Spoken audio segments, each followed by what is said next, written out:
जय हिंद साथियों, commando physical academy में आपका स्वागत है। अभी हम आपको मिला रहे हैं सीआरपीएफ के जवान अंकित कुमार से, जो अभी अपना 6 महीना ट्रेनिंग कंप्लीट करके आए हैं। प्लीज़ वेलकम अंकित। अंकित के लिए ज़ोरदार ताली।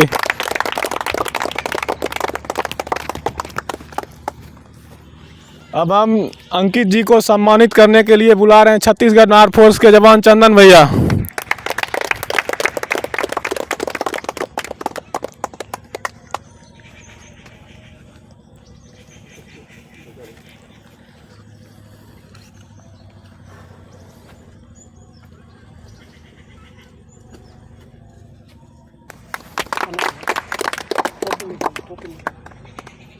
जोरदार ताली।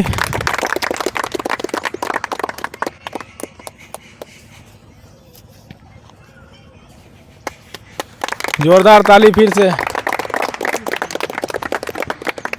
अब हम अंकित जी से कुछ सवाल पूछते हैं, जो इनका जर्नी शुरू से कैसे रहा, ये कितना स्ट्रगल अपना लाइफ में शुरू से किए, कितना टाइम पे इन्होंने जीडी का एग्ज़ाम क्लियर किया।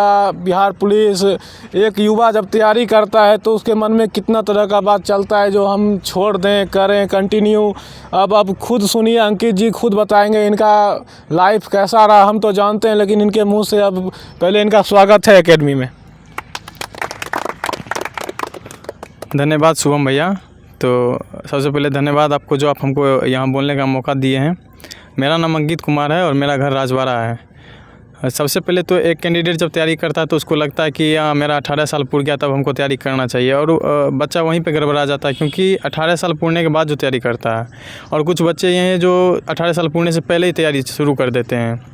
तो अक्सर बच्चे जो 17 साल में या 16.5 साल में इंटर कंप्लीट करने या मैट्रिक कंप्लीट करने के बाद उनका जो भी ड्रीम होता है उसके पीछे लग जाते हैं। लेकिन कोई होता है कि 18 साल उम्र पूरने का इंतज़ार करता है, या सोचता है अरे अभी इंटर कंप्लीट किए, ग्रेजुएशन पहले कर लेते, तो वो बच्चा अक्सर पिछड़ जाता है।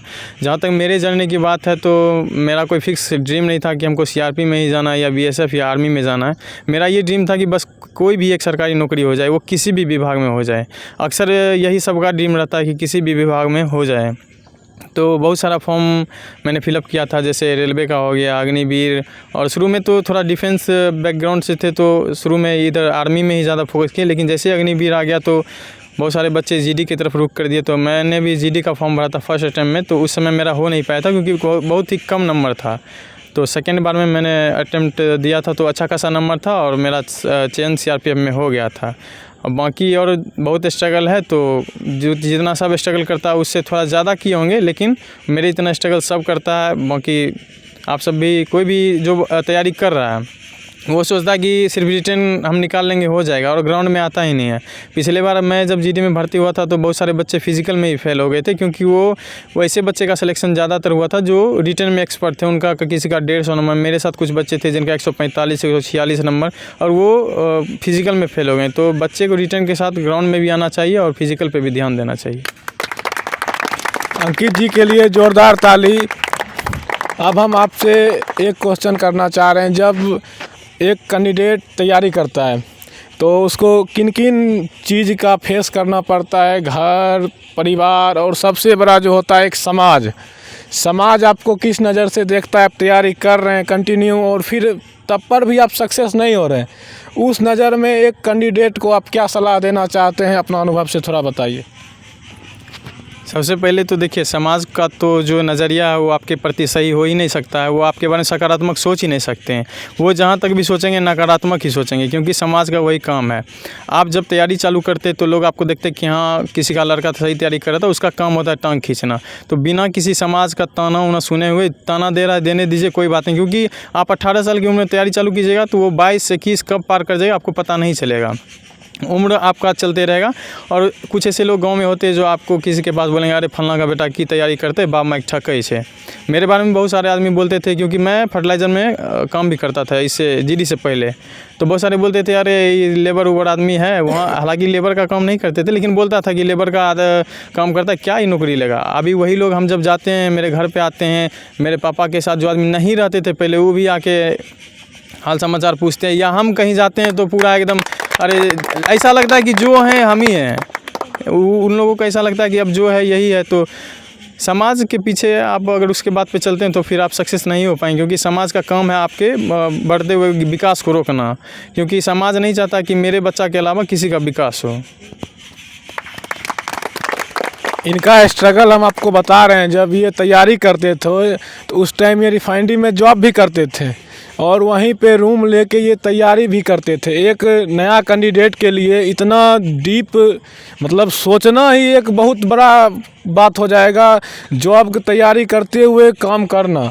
लेकिन इन्होंने वो करके दिखा दिया। आदमी रील में दिखाता है, आप रील सब आदमी देखते होंगे तो उसमें आ जाता है जो मेहनत कर रहा है फलना, लेकिन इन्होंने ज़िंदगी में हम जानते हैं इनके बारे में, हमारा महसूस है ये उतना कठिन मेहनत किए। उसके बाद ये अभी CRPF में सेलेक्टेड हो गए। जैसे अभी बोले, जो नहीं जान रहा था वो भी अब हाल समाचार पूछता है। लेकिन जब ये जॉब कर रहे थे एक प्राइवेट कंपनी में, उस टाइम कोई नहीं पूछता होगा हाल समाचार, कोई पूछ रहा था जो आप क्या कर रहे हैं नहीं कर रहे हैं। तो अभी नया लड़का को अब क्या सजेशन देंगे, जो अभी होमगार्ड 15 में 15 नंबर अभी बिहार बेगूसराय में जो चल रहा था भर्ती, जो 15 में 15 लाए हैं, कोई 12 13, उसके लिए आप क्या बोलना चाहते हैं? बोल रहा है मेरा मेरिट नहीं बनेगा, तो नहीं बनेगा तो और नहीं है, हम तो बोल रहे हैं भर्ती अभी बहुत आएगी जाएगी। देखिए, सबसे पहले जिनका सिलेक्शन हो जाएगा उनको तो अच्छा है, और जिनका नहीं हो उनका बहुत अच्छा है, क्योंकि बिहार होमगार्ड से भी आगे बहुत बेहतर वैकेंसी बिहार में आ रहा है। आप SSC GD में ट्राई कर सकते हैं, आप केंद्र सरकार की बहुत सारी वैकेंसी आ रही है, आप राज्य सरकार में बिहार में फिर वैकेंसी और ताबड़तोड़ बिहार पुलिस का वैकेंसी आ रहा है। अगर आपका होमगार्ड में नहीं होता तो निराश नहीं होना, क्योंकि होमगार्ड से भी बेहतर बहुत चीज़ है। आपको ऐसा लगेगा कि होमगार्ड है, आप अभी जैसे एक मेढक कुआं में रहता है तो उसको लगता है दुनिया में बस इतना ही छोटा है, बाहर निकलने पर आपको बहुत सारा वैकेंसी मिलेगा। तो जिनका हो जाता है उनके लिए बढ़िया है, जिनका नहीं होता उनके लिए बहुत बढ़िया है, क्योंकि होम गार्ड तक सीमित रह के आप अपने करियर को ख़राब कर सकते हैं। अगर आप यही सोच रहे हैं कि हमको होम गार्ड बन के ज़िंदगी काट देना, तो आप गलत दिशा में हैं। आपको उससे आगे बढ़ के सोचना है, बिहार पुलिस के बारे में सोचना है, बिहार SI के बारे में सोचना है, SSC GD के, रेलवे, मेडिकल क्षेत्र, आपको जिस भी दिशा में जाना है। अगर आपका चयन हो जाता है बिहार होम गार्ड में तो वहीं रुकना नहीं, आपको नौकरी के साथ अपना पढ़ाई जारी रखना चाहिए। ये मेरा एक्सपीरियंस है और हम भी अभी अपना पढ़ाई जारी रख रहे हैं। ये नहीं कि हम CRP में हैं तो यहीं रुकना है। किसी भी आदमी को एक जगह नहीं रुकना चाहिए। अभी आप लोग अंकित से सुन रहे इतना, अभी हम एक बात जो बता रहे हैं, ये अंकित कुमार इसी स्कूल का स्टूडेंट भी रह चुका है। तो अभी जब आप इस स्कूल का स्टूडेंट भी रह चुके हैं और मेरे क्लासमेट भी रह चुके थे इस स्कूल में, उसके बाद जब आप जॉब लेके यहाँ पे आए तो अभी कैसा महसूस हो रहा है? पहले तो हम इसी स्कूल में और इसी ग्राउंड में खेला कूदा करते थे और मेरा क्लासरूम अभी मेरे सामने ही है, तो थोड़ा सा प्राउड फीलिंग होता है कि हाँ, जिस स्कूल में थे उसी स्कूल में एकेडमी है तो वहाँ बुलाने, क्योंकि सभी आदमी चाहता है कि उसको इज्जत सम्मान मिले, समाज में थोड़ा सा बेहतर अपॉर्चुनिटी मिले कि कहीं भी उसको सम्मानित किया जाए।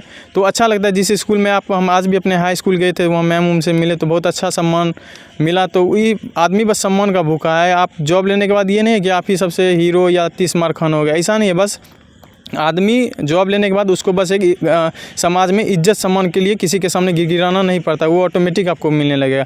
और ये मेरे स्कूल के कैंपस में आने के बाद तो मेरा छाती गर्व से चौड़ा हो गया। हम अभी आपको मिला रहे हैं छत्तीसगढ़ के आर्म फोर्स के जवान चंदन भैया, जो इनको कुछ आप अनुभव है आपका, आप कुछ बताइए। ये तो अभी नए फील्ड में, अभी इनका 6 महीना ट्रेनिंग हुआ है, फिर जाएंगे, लेकिन आप तो सर्विस 15 साल कर चुके हैं। आप कुछ ऐसा सजेशन इनको दीजिए जो इनको आगे कठिनाई का सामना करने में थोड़ा आराम मतलब महसूस हो। सबसे पहले तो इनको बहुत बहुत धन्यवाद। ये CRPF में है।